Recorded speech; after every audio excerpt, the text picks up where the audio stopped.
Assalamualaikum warahmatullahi wabarakatuh. Kenalkan saya Kisa Centini Hasanuddin dari Prodi Manajemen dengan nomor NIM 289235580 dengan dosen pampu Bapak Dr. Sugeng Priyatno. Dengan judul kali ini akan kita bahas adalah Dana Moneter Internasional. Langsung saja, yaitu Dana Moneter Internasional atau IMF adalah organisasi internasional mengawasi sistem keuangan global dengan mengikuti kebijakan makroekonomi dari negara-negara anggota, terutama mereka yang memiliki dampak terhadap nilai tukar dan neraca pembayaran. IMF dibentuk dengan tujuan menstabilkan nilai tukar internasional dan memfasilitasi pembangunan dan menawarkan sangat leverage pinjaman, terutama pada negara-negara miskin. IMF adalah organisasi internasional yang bertanggung jawab dalam mengatur sistem finansial global dan menyediakan pinjaman pada negara anggotanya untuk membantu masalah keseimbangan neraca keuangan masing-masing negara. Salah satu misinya adalah membantu negara-negara yang mengalami kesulitan ekonomi yang serius dan sebagai imbalannya, negara tersebut diwajibkan melakukan kebijakan-kebijakan tertentu, misalnya privatisasi badan usaha milik negara dari negara-negara anggota PBB yang tidak menjadi anggota IMF adalah Korea Utara, Kuba, Liechtenstein, Andorra, Monaco, Tuvalu, dan Nauru. IMF dijuluki organisasi internasional paling berkuasa pada abad ke-20 yang sangat besarnya mempengaruhinya bagi kesejahteraan sebagian besar penduduk bumi. Lembaga ini dibentuk sebagai hasil kesepakatan Bretton Woods atau setelah Perang Dunia II. Menurut pencetusnya, Keynes dan Dexter White, tunjukan pembentukan IMF adalah penciptakan lembaga demokratis yang menggantikan kekuasaan para bankir dan pemilik modal internasional yang bertanggung jawab terhadap resesi ekonomi pada dekade 1930-an. Akan tetapi, peran itu terbalik 180 derajat setelah IMF dan Bank Dunia menerapkan model ekonomi neoliberal yang menguntungkan para pemberi pinjaman, bankir swasta, dan investasi internasional. Tujuan IMF ini, dalam status pendirian IMF, beberapa tujuan yang ingin dicapai yaitu yang pertama, memajukan kerjasama moneter internasional dengan jalan mendirikan lembaga. Yang kedua, memperluas perdagangan dan investasi dunia. Tiga, memajukan stabilitas kurs valuta asing. Empat, mengurangi dan membatasi praktik-praktik pembatasan terhadap pembayaran internasional. 5. Menyediakan dana yang dapat dipinjamkan dalam bentuk pinjaman jangka pendek atau jangka menengah yang dibutuhkan untuk mempertahankan kurs valuta asing yang stabil selama neraca pembayaran mengalami defisit yang sifatnya sementara sampai dapat diatasi dengan jalan menyesuaikan tingginya kurs devisa. Memperpendek, memperkecil besarnya defisit atau surplus neraca pembayaran, dan selanjutnya yaitu menjadi tempat acara permanen bagi pertemuan-pertemuan dan perundingan untuk mencapai kerjasama internasional dalam bidang keuangan. Lanjut, membantu memperluas perdagangan internasional yang seimbang di antara anggotanya dan membantu perekonomian para anggotanya. Berusaha meniadakan comparative depression dan mengusahakan tercapainya stable exchange rates, menghilangkan exchange restriction, membantu para anggota yang mengalami kesukaran dalam pinjaman luar negeri agar tidak mengambil tindakan-tindakan yang dapat merugikan negara yang bersangkutan dan negara lainnya. Tujuannya adalah memberikan kepercayaan kepada para anggotanya, mengurangi waktu dan besarnya disequilibrium dalam neraca pembayaran negara anggota IMF. Selanjutnya yang akan kita bahas adalah Bank Pembangunan Islam, Islamic Development atau IDB. The Islamic Development Bank IDB adalah bank keuangan internasional yang didirikan sesuai dengan Declaration of Intent yang diterbitkan of Conference of Finance Minister of Muslim Country yang diadakan di Jeddah pada tahun 1973 dengan tujuan mempromosikan perkembangan ekonomi dan sosial dari komunitas muslim, baik negara anggota maupun non-anggota yang sejalan dengan syariat Islam. Salah satu tujuannya yang penting adalah membantu mendorong perdagangan antar negara muslim. IDB merupakan cabang keuangan dari Organization of the Islamic Conference atau OIC di awal pembentukan Bank Islam Internasional untuk memayungi sistem keuangan negara-negara Islam di seluruh dunia, yaitu seperti proposal yang diajukan oleh Mesir pada sidang Menteri Luar Negeri dengan negara Islam Oki di Karachi, Pakistan pada bulan Desember tahun 1970. Proposal ini, pendirian Bank Islam difokuskan untuk perdagangan dan Pembangunan Internasional Bank of Trade of Development, dan pendirian Federasi Federation of Islamic Bank. Proposal ini kemudian dikaji oleh 18 negara Islam. Isi dari proposal tersebut mengusulkan untuk mengganti sistem keuangan yang selama ini didasarkan pada bunga dengan sistem kerjasama bagi hasil, baik bagi untung maupun bagi rugi. Hal-hal yang terkandung dalam usulan proposal tersebut yaitu mengatur transaksi komersial antara negara-negara Islam, mengatur institusi pembangunan dan investasi, merumuskan masalah transfer, clearing, serta settlement antar bank Islam sebagai langkah awal menuju terbentuknya sistem ekonomi Islam yang terpadu, membantu mendirikan institusi sejenis bank sentral syariah di negara-negara Islam, mendukung upaya-upaya bank sentral di negara Islam dalam hal pelaksanaan kebijakan-kebijakan yang sejalan dengan kerangka kerja Islam, mengatur administrasi dan mendayagunakan dana zakat, mengatur kelebihan likuiditas bank-bank sentral negara Islam, membentuk badan-badan khusus yang disebut Badan Investasi dan Pembangunan Negara-negara Islam. Untuk selanjutnya yaitu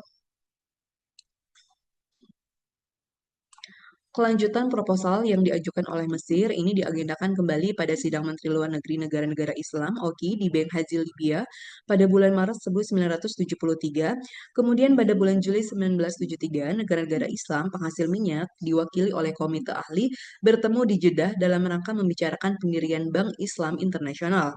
Pada pertemuan kedua, bulan Mei 1974, dibahas rancangan anggaran dasar dan rancangan anggaran rumah tangga. Kemudian rancangan pendirian Bank Pembangunan Islam atau Islamic Development disetujui pada sidang Menteri Keuangan OKI di Jeddah tahun 1975. Modal dasar pendirian IDB adalah 2 miliar dinar Islam atau setara dengan 2 miliar Special Drawing Right (SDR). Keanggotaan IDB seluruhnya adalah negara-negara yang tergabung dalam OKI. Saat ini IDB memiliki jumlah anggota 43 negara yang bertugas memberikan pinjaman bebas bunga untuk proyek infrastruktur dan pembiayaan pada negara anggota berdasarkan partisipasi modal negara tersebut. IDB berpusat di Jeddah dan memiliki kantor regional di Maroko, Malaysia, Kazakhstan, dan perwakilan di 8 negara anggota lainnya. Cabang dan bank hanya didirikan oleh negara-negara OIC. Untuk visi misi IDB, demi mencapai tujuan IDB memiliki visi untuk menjadi leader dalam mendorong pembangunan sosial ekonomi di negara-negara anggota dan masyarakat muslim di negara-negara non-anggota sesuai dengan prinsip syariah.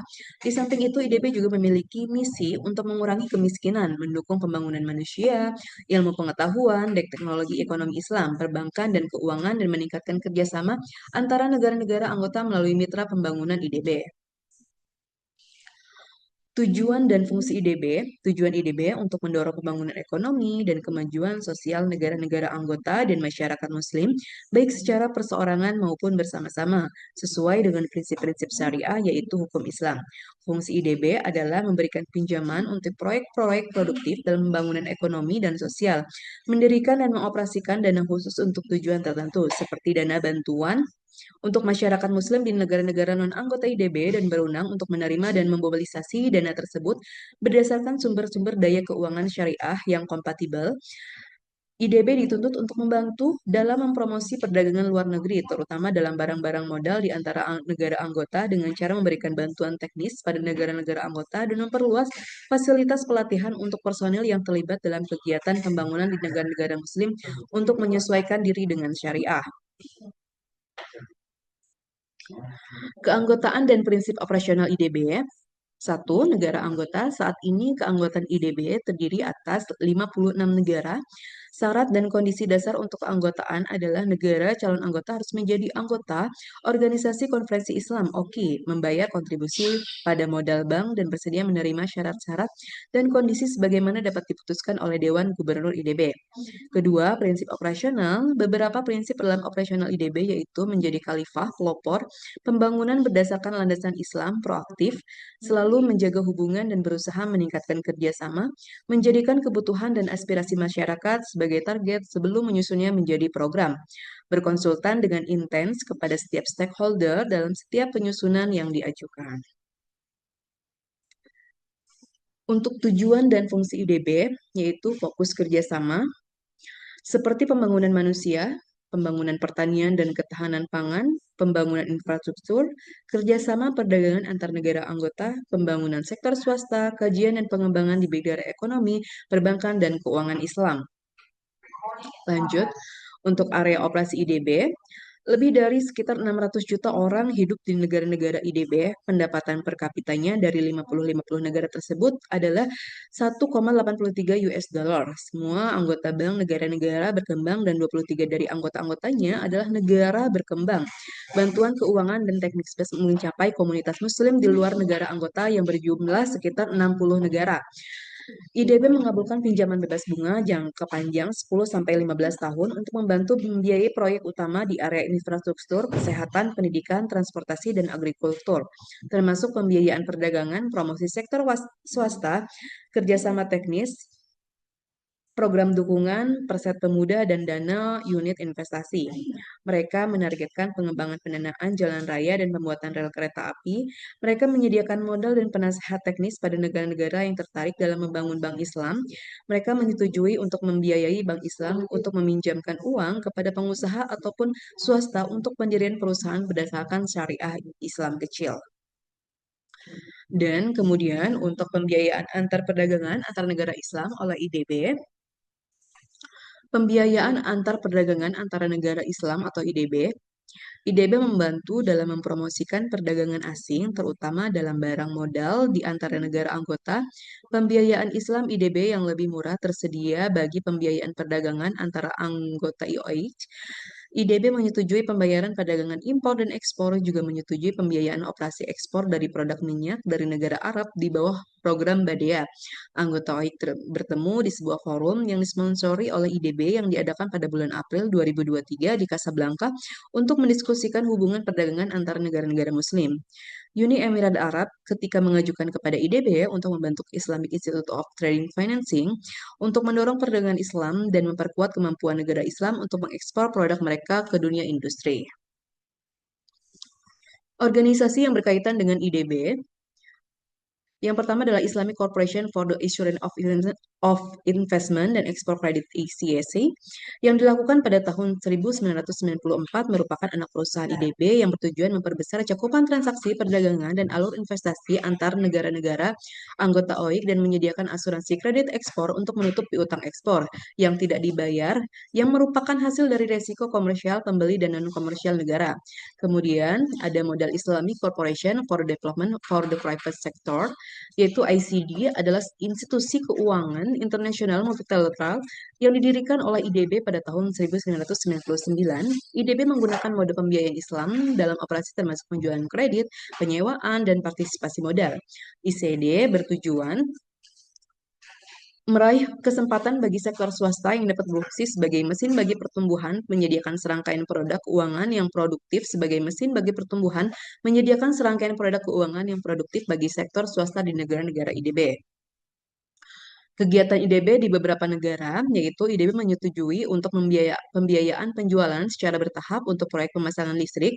Pembiayaan tersebut dilakukan dengan metode Islam. IDB juga memberikan bantuan untuk negara-negara yang terkena tsunami. Mereka melakukan dana untuk pemulihan bencana tsunami di Indonesia, seperti India, Maladewa, Thailand, Sri Lanka, dan Somalia. Bagian lain dari bantuan adalah untuk konstruksi infrastruktur seperti bidang kesehatan, pendidikan, air, energi, dan transportasi. Kegiatan IDB di beberapa negara itu sebagai berikut. Yang pertama ada Asia Barat dan Afrika. Kegiatan-kegiatan IDB di Asia Afrika antara lain sebagai berikut. Yang itu yang pertama adalah membiayai aluminium Bahrain untuk membeli bahan mentah pada tahun 2003. Pemerintah Bahrain dan IDB melakukan perjanjian melibatkan pembuatan proyek milik negara, proyek pengembangan serta proyek infrastruktur. Kemudian yang kedua adalah menambahkan bantuan teknis untuk The Hague Commission for the Development of Hell Region Saudi Arabia dan biaya proyek energi dari berbagai proyek pengembangan dari IDB di Yaman. IDB pendirikan endowment fund baru. Mereka membantu pembiayaan beberapa properti donasi di Yaman. Kemudian untuk yang ketiga adalah memberikan bantuan kepada Irak untuk usaha rekonstruksinya. IDB membantu utang Irak dengan menambah jangka waktu untuk pembalian peminjaman sebelumnya. Selanjutnya, bekerja sama dengan Arab Fund for Economic Social Development dan Abu Dhabi Development Fund menyediakan pembiayaan proyek pipa di Yordania. Kemudian mendukung Palestina pada saat terjadi penolakan pada bulan September, kemudian membiayai berbagai proyek pengembangan di Sudan pada Februari 2002. Mereka meluncurkan evaluasi untuk pembiayaan bank data yang akan digunakan untuk tujuan pendidikan. Asia Selatan dan Asia Tenggara, kegiatan-kegiatan IDB di Asia Selatan dan Asia Tenggara antara lain sebagai berikut. Yang pertama adalah melakukan studi restrukturisasi dan rego organis Islamic Research dan Training Institute (IRT) IDB di Malaysia serta ditugaskan untuk mempersiapkan studi untuk mereorganisasi OIK melalui Mampu. Kemudian membiayai sejumlah proyek di Indonesia termasuk meningkatkan sektor agrikultur, negara dan perusahaan kecil dan menengah serta kemungkinan untuk perusahaan membuat pesawat terbang. Selanjutnya yang akan kita bahas adalah pengkajian IDB.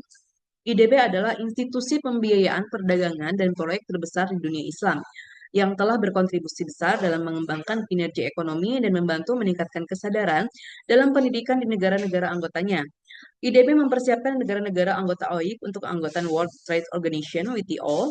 Fungsi badan ini adalah sebagai berikut: mengatur investasi modal Islam seperti menyeimbangkan antara investasi dan pembangunan negara-negara Islam, kemudian memilih lahan atau sektor yang tepat untuk investasi dan mengatur penelitiannya, kemudian memberikan saran dan bantuan teknis bagi proyek-proyek yang dirancang untuk investasi regional di negara lain. Baik, cukup sekian presentasi dari saya. Semoga bisa bermanfaat untuk tugas UTS kali ini. Wabillahi taufiq wal hidayah. Wassalamualaikum warahmatullahi wabarakatuh.